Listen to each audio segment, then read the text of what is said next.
ನಿವೃತ್ತ ಸರ್ಕಾರಿ ನೌಕರರಿಗೆ ಬಂಪರ್ ಗುಡ್ ನ್ಯೂಸ್. ಪಿಂಚಣಿದಾರರಿಗೆ ಗಮನಿಸಿ, ಎನ್ಪಿ ನಿವೃತ್ತರಿಗೆ ಹೆಚ್ಚುವರಿ UPS ಪ್ರಯೋಜನ ಘೋಷಣೆ. ನಮಸ್ಕಾರ ಸ್ನೇಹಿತರೆ, ಉಪಯುಕ್ತ ಮಾಹಿತಿ ಚಾನಲ್ಗೆ ಸ್ವಾಗತ.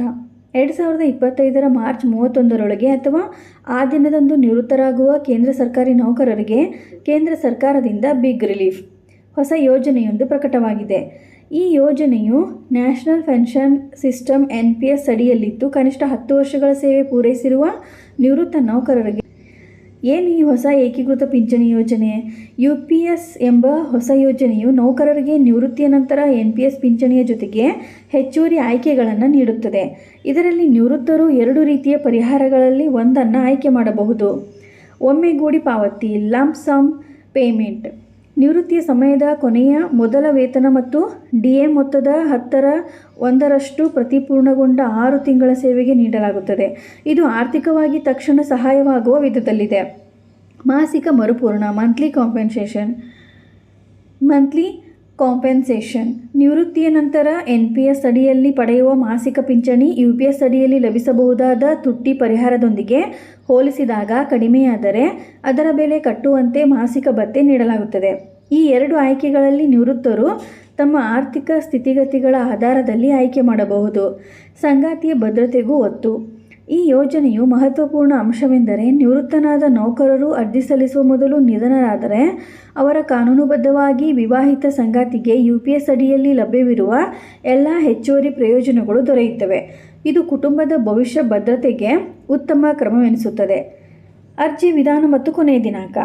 ಅರ್ಹ ನಿವೃತ್ತರು ಅಥವಾ ಅವರ ಸಂಗಾತಿಗಳು ಈ ಯೋಜನೆಯ ಲಾಭ ಪಡೆಯಲು 2 ಮಾರ್ಗಗಳಲ್ಲಿ ಅರ್ಜಿ ಹಾಕಬಹುದು. ಖುದ್ದಾಗಿ ಅರ್ಜಿ ಸಲ್ಲಿಕೆ. ತಮ್ಮ ಡ್ರಾಯಿಂಗ್ ಮತ್ತು ಡಿಸ್ಬರ್ಸಿಂಗ್ ಅಧಿಕಾರಿ DDO ಕಚೇರಿಗೆ ಹೋಗಿ ಅರ್ಜಿ ಸಲ್ಲಿಸಬಹುದು. ಆನ್ಲೈನ್ ಅರ್ಜಿ. ಅಧಿಕೃತ ವೆಬ್ಸೈಟ್ ಮೂಲಕವೂ ಕೂಡ ಈ ಸೇವೆಗೆ ಲಭ್ಯವಿದೆ. ಅರ್ಜಿ ಸಲ್ಲಿಸಲು ಕೊನೆಯ ದಿನಾಂಕ ಜೂನ್ 30, 2025. ಯಾರಿಗೆ ಪ್ರಯೋಜನ?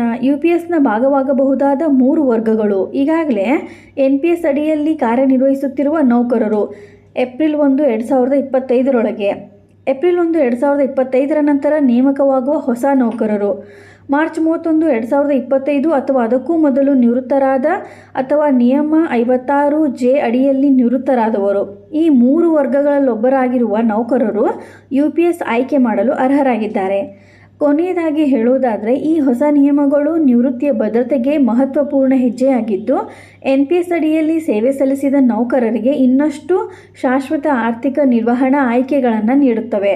ವಿಶಿಷ್ಟವಾದ ಅಂಶವೆಂದರೆ, ಈ UPS ಯೋಜನೆಯು ನಿವೃತ್ತರ ಸಂಗಾತಿಗೂ ಭದ್ರತೆ ನೀಡುವ ಮೂಲಕ ಕುಟುಂಬದ ಭವಿಷ್ಯವನ್ನು ಸುರಕ್ಷಿತಗೊಳಿಸಲು ಹೆಜ್ಜೆ ಇಟ್ಟಿದೆ. ಇದು ನಿವೃತ್ತಿಯನ್ನು ಸಂಕಷ್ಟವಿಲ್ಲದ ಭದ್ರ ಜೀವನದಂತೆ ರೂಪಿಸಲು ಕೇಂದ್ರ ಸರ್ಕಾರದ ಬದ್ಧತೆಯನ್ನು ಪ್ರತಿಬಿಂಬಿಸುತ್ತದೆ. ನಿವೃತ್ತರಾಗಿರುವ ಅಥವಾ ಅವರ ಕುಟುಂಬದವರು ಈ ಅವಕಾಶವನ್ನು ತಪ್ಪದೇ ಉಪಯೋಗಿಸಿಕೊಳ್ಳಬೇಕು. ಇದೇ ರೀತಿ ಮಾಹಿತಿಗಾಗಿ ನಮ್ಮ ಚಾನಲನ್ನು ಸಬ್ಸ್ಕ್ರೈಬ್ ಆಗಿ ಮತ್ತು ಶೇರ್ ಮಾಡಿ. ಧನ್ಯವಾದಗಳು.